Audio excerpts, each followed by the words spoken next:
Good morning, good afternoon, good evening, whatever time of day it is that you're tuning in, thank you for stopping by. This is the Martell Group Fireside Chats, where each week we sit down with an industry expert and get their unique perspective on the world through the lens that we all know is sales and marketing. Today we sit down with Michael Pietrocarlo, the head of marketing over at BorderPass. Now Michael's had a storied career in the marketing field, but there's one message that's rung true no matter where Michael's been. Have a listen. Yeah, I would say stay very close to the needs of the business, whether that's through leadership or just being involved with the overall strategy, and make sure that whatever you're planning as a marketer is completely 100% aligned with the needs of the business. Keep an eye on the numbers. That's what marketing is ultimately about, driving revenue. Always keep that in the back of your mind. As you can already tell, we take a deep dive into the marketing world on this episode of the Fireside Chat, and it was a great conversation. So without further ado, let's hop right into it. Hey everyone, welcome back to the Fireside Chat with the Martell Group. I am your host, Chris Davis, and I'm so glad that you've come back here. Whatever platform you're listening on, really happy that you've tuned back in. Sitting here with an exciting guest, we're going to take more of a marketing turn on this Fireside Chat. The past couple ones, we've had guests from a number of different fields, right? Mainly on the sales side, on the operations side. We talked to Mitch the last time. This time we're going to take a look at the marketing arm and see what sort of guidance and information we can get out of our guest today. So without further ado, I'd like to introduce Michael Pietrocarlo. And I hope I didn't butcher that once again. Michael is the head of marketing over at BorderPass, has quite the history from what I can tell, at least what you've listed on LinkedIn, right? Of different marketing roles at different levels and different positions, different companies, all that sort of stuff. I'm sure that there's a lot to talk about over what looks like your tenured history and career within marketing, Michael. So first off, Michael, welcome. Thank you, Chris. Thanks for having me on the chat. Absolutely. Michael, let's go ahead and set the stage. I usually like to do this with all of my guests here. I'd like to set the stage and just get an opportunity for you to introduce yourself, introduce maybe a little bit of your background and what you do and whatnot. That way the audience gets a chance to understand who they're getting to hear from today. Well, very briefly, I started my career in marketing almost 20 years ago now at a giant consumer brand at Visa, and that's where I really learned the foundational approaches to branding and communications, and that sort of set the base for my experience going forward. From there, I've had, as you mentioned, a variety of different experiences. I've worked in telco, I've worked in entertainment, I've worked in nonprofit. I did a lot of consulting on my own for a bit. Most recently, I've joined BorderPass, which is a startup legal tech platform. And it's been, I've been able to take everything I've learned and apply it to this position. It's been both challenging and very exciting at the same time. I love that. Now, is marketing something that you went to school for and you studied, or is it something you more or less kind of fell into and then started learning along the way? My undergraduate degree is actually in biology, which, believe it or not, I think helps on the strategic side of things, and especially on the data science side of things, because a science background gives you that logical sort of way of thinking and approaching problems. And then, I did an MBA here in Toronto, where I'm living now, and just sort of built on that foundational way of thinking. Because what was missing in that undergraduate degree was, of course, the business component of it. So sure. Those two degrees combined, I find work very well for me. I love that you said that, because we have that in common, where I actually have a degree in an environmental science, right? Like my degree is in sustainability, and I'm now on sales and content creation and stuff like that. And I say the same thing. Having that analytical background is huge for understanding and how to process data and how to understand data and how to take that and then apply it to whatever you're doing. And I love that you made that comparison. Have you ever, just at a total side note, have you ever dabbled in anything related more on the biology side? Like, have you ever thought about going down that route, or is marketing that's the tried and true what you want to stick to? I guess the obvious connection there would be biotech. I don't have any personal experience in there, but it has been an area of interest. I did some work with the Nature Conservancy, which is the world's largest environmental nonprofit, a few years back, and I did find some of that scientific knowledge come into the forefront again, especially when crafting communications. What's interesting though about that particular experience is, when you're trying to appeal to a very mass market audience, you can't dive too deeply into the weeds. Sure. You've got to find a way to translate the science into a practical benefit. And one way we were able to do that was to really highlight, to be able to speak to people on both sides of the political spectrum, the red states, the blue states, red provinces, blue provinces, and the commonality therein was the enjoyment of the land around you, whether that's for sports or hunting or recreation. Environmentalism is something that touches everyone, no matter where you sit. Yeah. So, without getting in the nitty gritty of temperature fluctuations and species populations, that just goes over most people's heads, right? You want to get, what does it mean to me? Well, you want to be able to go out and enjoy the land, for example. So that's where I think, having those two backgrounds, science and marketing, and be able to make that connection, I think really came into play for that particular role. I love that. Now, it seems like, based on kind of the career path that you've had, right? You've worked in a number of different varying levels of sized companies, right? I think you said Visa at the start, which Visa is no small company, right? They're a pretty massive organization, and now you're down, working as head of marketing for more or less a startup company, right? So, has the journey, I guess, that you've been on, has the journey been to where you've wanted to move more on that side, or have you just moved opportunities to where it seems more interesting to kind of further your career, if that makes sense? Like, is there like a particular place that you've enjoyed more than the other? Have you just tried to, start big and then go small? How's that taken you to where you've ended up now? It's a good question. I think there's a happy medium there, Chris, where you have that bench strength, you have enough of a team to be able to really get things done, but yet you're not lost in the giant machinery of a huge corporate environment. Sure. I would say deliberately my choices have been more in that direction. Okay. Being able to have a good degree of influence, but at the same time, have the strength of a really solid team behind you. Talk to me a little bit about your role then with the startup, right? The role that you're in now with BorderPass. I think you mentioned that it was kind of like legal tech and things of that nature. Talk to me a little bit more about what you're doing specifically, kind of in that more startup head of marketing role. Yeah, the role as it stands now is sort of a hybrid product and growth role. Okay. It really is hands-on across the needs of the business. So I find myself getting my hands really dirty, so to speak, designing product flows, designing user experiences, working with, the team doing this as well as mapping out a growth strategy, working very closely with sales, supporting them, and crafting communications. It really is a full marketing role in terms of the disciplines that I'm active in right now, which again, for me, keeps it very, very interesting. Some people may prefer a more narrow focus, but I like the idea of being able to touch several segments of the business.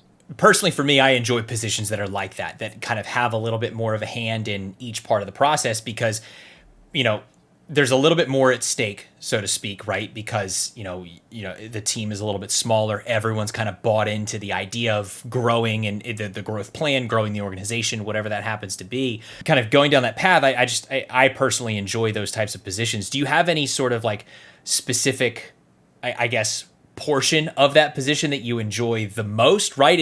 Do you enjoy interacting with sales the most, or more of the product development the most? Is there any portion that gets like a little bit more maybe enjoyment or fulfillment than some of the others? We've actually just gone through a branding and positioning exercise, and those are always a lot of fun and I think really insightful, because you're not only learning about what your customers think of you.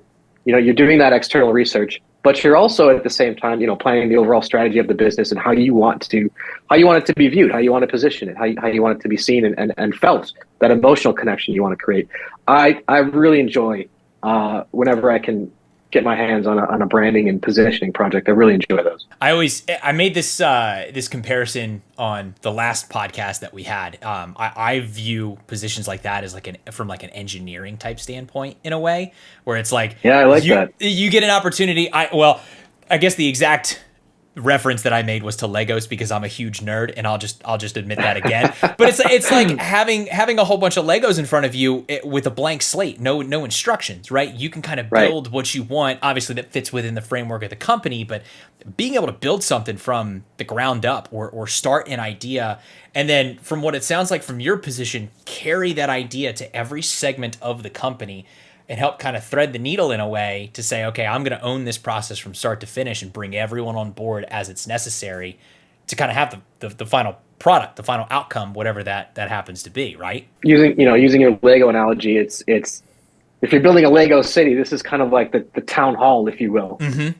And everything, it shapes everything around it, the city center. It sounds like, from the startup perspective, right? It sounds like you do wear a lot more hats, from maybe being a part of a larger organization, right? So let's take the comparison, just for sake of argument, of Visa versus BorderPass, right? Probably two very largely different companies in terms of size. So you probably have to wear a lot more hats with BorderPass. How do you keep that all segmented, though?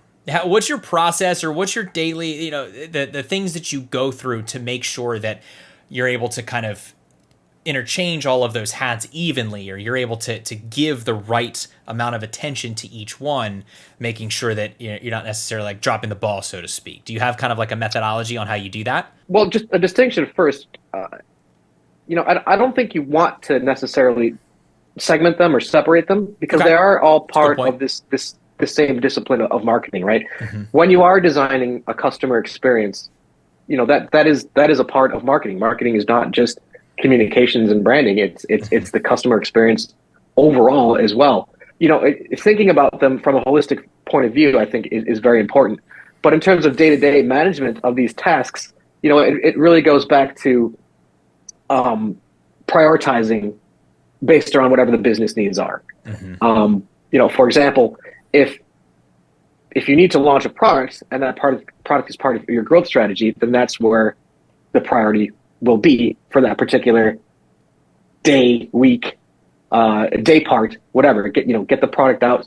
That way you can communicate that you've launched it, and thereby hopefully attain some growth after that. Sure. On the reciprocal side, if your product is out there and you're getting, maybe not the adoption that's you anticipated or that you were planning for, then that's more of a communication / promotional marketing need, in which case you want to prioritize, well, what strategies, what tactics, what communications can we then build around to grow the adoption of this particular product? Is it paid? Is it earned? Is it owned channels? Is it a combination of all those, etc.?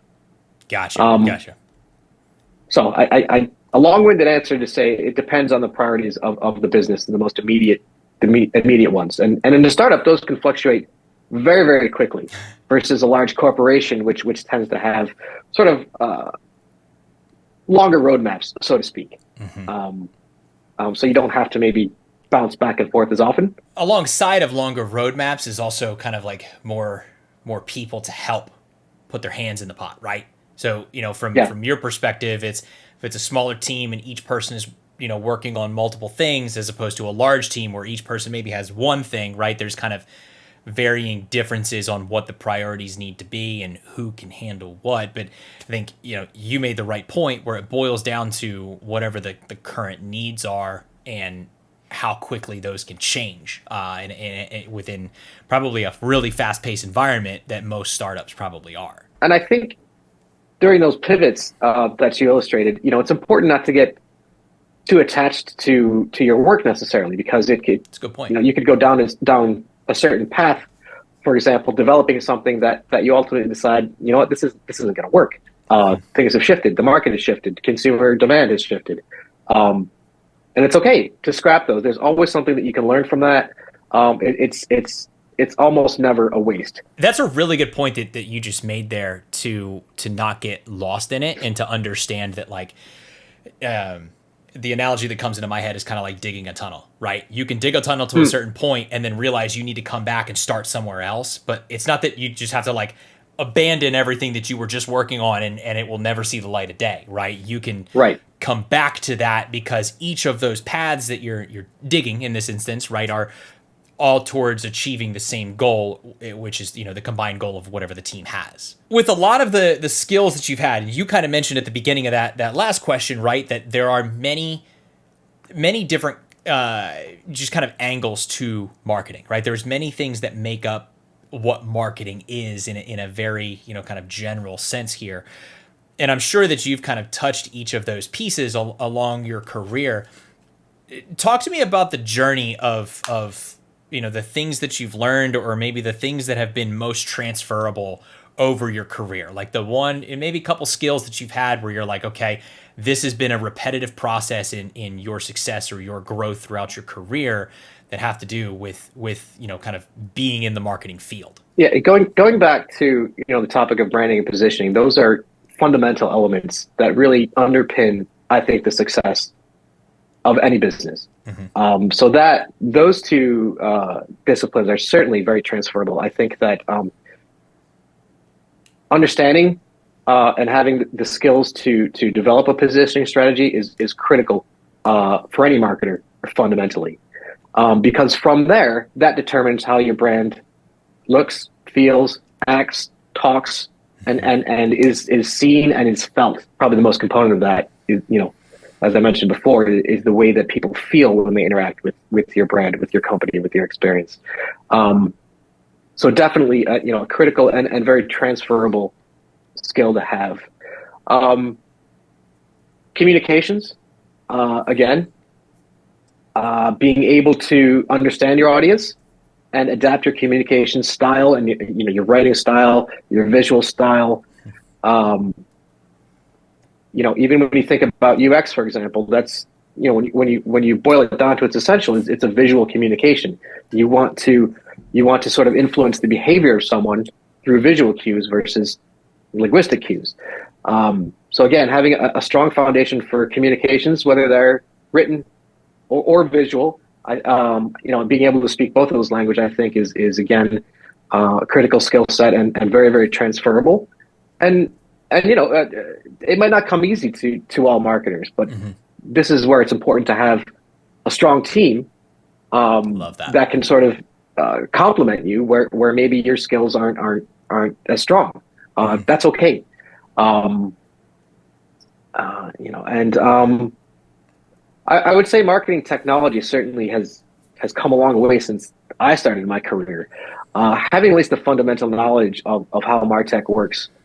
In terms of, you know, ad tech, analytics, so that you're able to understand, even if you're not the ones in the platforms, you know, setting the events, setting the conversion events, buying the ads, and looking at ROAS, even if that's not you in your role, being able to understand the data that your team is bringing you and interpret it and being able to outline that overall strategy, I think is a very, again, critical and transferable skill set. That kind of jumps really well into the next question. You mentioned how a lot of these things are kind of changing. You mentioned how kind of like the update of MarTech and everything like that. There's kind of like the fundamental skills that, you know, you have been able to transfer and you think most people should have. There's a lot of new developments that are happening. What's your best method for staying up to date with that? Is it simply just kind of, you know, trying to learn new skills? Do you have a specific way of like something new comes out or something groundbreaking comes out in terms of methodology? Like, how are you staying on top of that to make sure that you're kind of like, I always like to say, keeping your axe sharpened? Yeah, well, blogs like the Fireside Chat, of course, are probably the number one way to stay sharp. I see what you did there. I like that. No, I'm only half joking. There are so many resources out there for marketers. Read, follow the blogs, follow social media, sign up for newsletters. and most importantly, have a network. I think that you can bounce ideas off of. That you can ask someone, "Hey, what are you working on? What's challenging you today, and how are you meeting those challenges? What have you learned?" And that can be done, virtually through LinkedIn. It can be done in person. Alumni groups are often a good resource. Good point. To take advantage of. But to your point, I think in marketing, especially, it's such a fast growing field, and rapidly changing field. I think it's very important to stay on your game, to stay sharp, to keep learning. Now, I'm interested in kind of this comparison to see if it's roughly the same. So, just for a little bit of background, right? I have a background in like content creation, which, part of the reason I do the podcast, but, I also kind of do like my own personal content creation. I do some editing for, people who do YouTube videos and Instagram videos, like a whole bunch of different things here. And one thing that I've learned within the content creation space specifically is kind of like a subdivision of marketing, at least in my head, but I find that group is very, very collaborative. And I'm fortunate enough to have a good group of friends around me that if I have an idea or if I try something with a video and, I'm trying to like learn from it or get feedback from it, the group that I have, and even outside of that group, will give feedback, very, very candidly. They'll be very honest with it. But it's a very tight knit community that is always willing to give that type of feedback or to help each other learn. And it seems like, just from what I'm hearing from you, the marketing community is kind of the same way, where everyone, there's room for everyone to eat at the table at the end of the day. Is that accurate to say? I think so, and I love how you've had that experience as well. I love the way that content creation, production has sort of been democratized. Whereas it used to be, you used to have a studio and multiple lights and professional equipment. Now you have your phone, you have some AI tools, you have, and you can create almost anything, and it looks so slick, so amazing. I think that's incredible. I really do. Yeah, it's been a blessing for me, and from everything from my own personal content that I did a little. I'll be honest, I did a little skit, a little bit earlier today that I thought was funny. My wife kind of found funny, but it's just one of those things that I wanted to try. And I had a handful of friends that were, willing to say like, "Hey, this was really, really good. Maybe next time, like, add this caption in here, or add this music in here, or this effect, or something like that." So, and that goes all the way up to this podcast, right? Each of these podcasts that I do, each of these chats that I do, I feel like the main goal is to try and get and make something a little bit better every single time. And having conversations with leaders like you and all the other guests I've had helps to, kind of give me a different frame of reference, whether it's how I record this or how we put this out there, how we caption things, how we, create teasers and things like that. All of those things kind of boil into that same idea that, again, there's room for everyone to eat at the table. You don't have to like gatekeep information. And I think that that's huge, not just probably in marketing, but in any sort of industry, because of how much opportunity there is out there. And, to your point earlier, how fast the field is growing and changing, which is just wild to me. Yeah. Tastes change in content creation, as often as music tastes change, a new song will be trending, a new aesthetic will be trending. There's always room for collaboration. There's always room to grow and learn and take people's ideas and make them your own and mix them up and adapt them. It's really exciting, I think. Yeah. Now, speaking of things that are changing, and I'm just kind of genuinely curious, has there been any sort of changes that have happened recently, or like new things that you're looking forward to on the horizon within just kind of like the marketing field that gets you excited, or that have, or something new that you've learned recently where you're like, this is awesome. I love that, we just figured this out and here's how we're going to apply it. Anything like just kind of spark your interest lately? The speed at which AI is progressing is pretty amazing. Yeah. A year ago, ChatGPT had just appeared on everyone's radar. Yep. And already the way that we've seen people use it, adapt it, I think is really exciting, and I think it's only going to get stronger. I heard a good quote a little while back someone said, AI isn't coming for your job, it's coming for the jobs of people who don't use AI. So I think it's important to Interesting. really understand how to use these tools to make your own work even stronger or more efficient or more creative. Yeah. So then I'm probably right in guessing, and tell me if I'm wrong, please, here, is that AI, there's probably no place where AI, at least in your field, will 100%, marketing departments will just cease to exist and everyone will just kind of lean on AI. It seems like it's more of a tool that you guys can work alongside to try and help create ideas. Is that probably accurate? For the time being,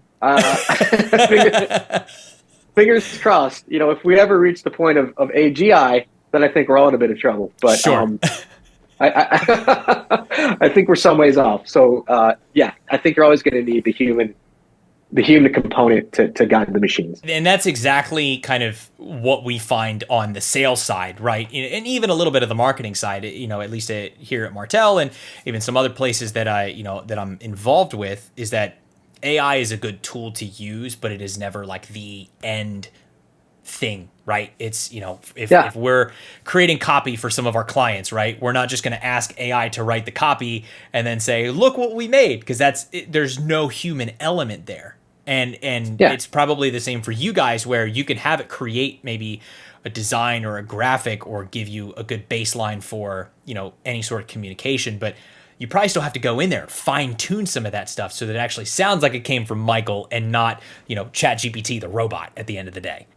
It's getting better, and the better you are at training the AI and writing like you, the better the output is going to be. Sure. But, the more you use it, the more you can pick up on the robotic tells. Like, for example, if I ever see the phrase "ever evolving" in a piece of copy, I know that's ChatGPT. Oh man, if I had $1 for every time, if both of us had $1 for every time we heard that, it'd probably be we'd probably be in different positions right now. That's awesome. Are you finding that you're using AI now? Like, is AI, has that become like a component of how your teams operate, or are you still like trying to figure out where it fits into the puzzle? Yeah, no, it's part of the process for sure. I find that it's great to generate ideas from, because it will, it will spit out a lot of bad ideas, but maybe out of those 20 bad ideas, you'll get one good one, and you can sort of use that to your advantage. You can say, hey, give me 20 bad ideas for a communication strategy around this product. Okay. And it will, because what it's doing is it's pulling from what's already existing. Mm-hmm. So you can look through those 20 ideas and say, yeah, it's been done. Oh, this one's kind of interesting. Where'd you get this from? And maybe that sparked something, again, in the human oversight, the human element of this process, that will get you to think. Yeah, exactly. Mm-hmm. And then you could feed that idea back into it and keep iterating. Certainly for drafting copy, I think it's a real time saver. Mm-hmm. Oftentimes it's easier to edit something that's existing versus starting from scratch if you're just staring at a blank document on your screen. Mm-hmm.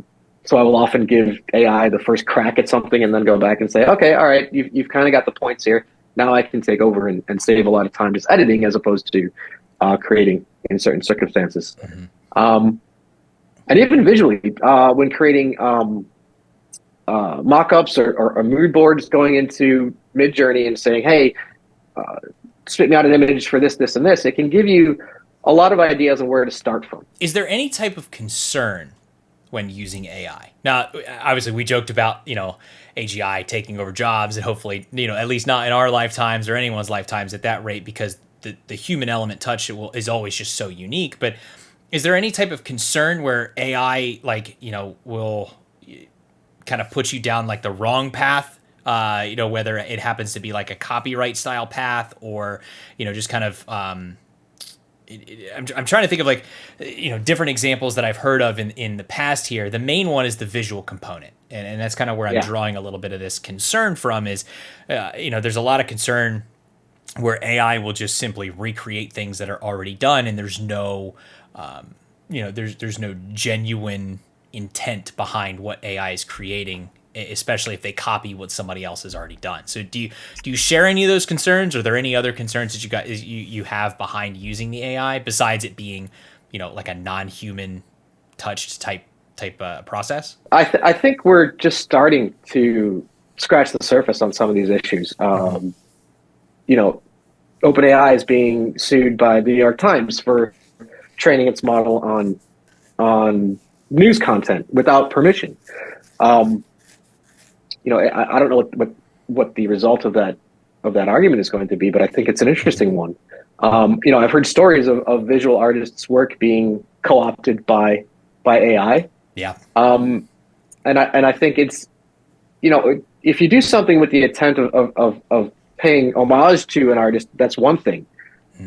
But if an AI spits out, you know, a copy of someone's work and doesn't give credit, you know, I don't think that's necessarily fair. And the person using the tool may not even be aware that the AI is drawing so much from one particular influence. Yeah. You might see it sometimes when you put in a prompt and the image output contains a watermark.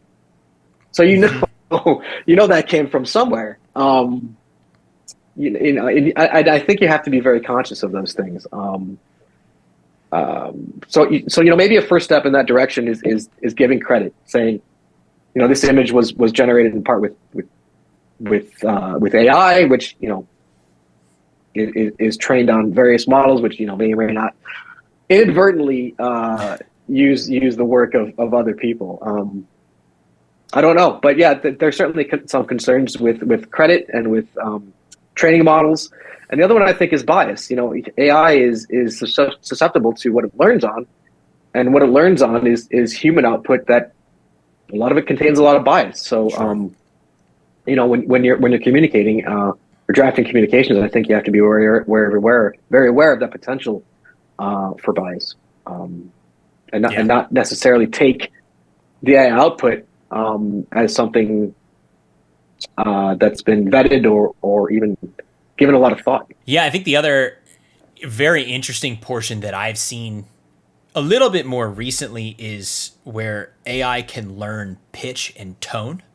So it can start recreating people's voices, and then it goes down the track of, I've seen so many different instances where you can basically take samples of somebody's voice, put it in, right, and have them kind of like sing a song or read a speech, or, you know, right, whatever the case is. And there's a huge concern there for the exact same reasons you said, right? That there's no credit being given, that it's, you know, ripped content that's copyright protected, or, you know, has different, you know, protections for that content, that the AI doesn't the AI is just doing what it's told to do. It's not saying, oh, you know, I realize I'm ripping this from somebody else, I probably shouldn't do this. Like, the AI doesn't think that. So I think that you know, a lot of those concerns seem to be growing, at least in every type of field that that AI is just being used in at the end of the day. Yeah, you know, another recent example of that was the robocalls that went out in New Hampshire using Joe Biden's synthesized voice. Yeah. And I think it was pretty amazing how quickly the government acted on that.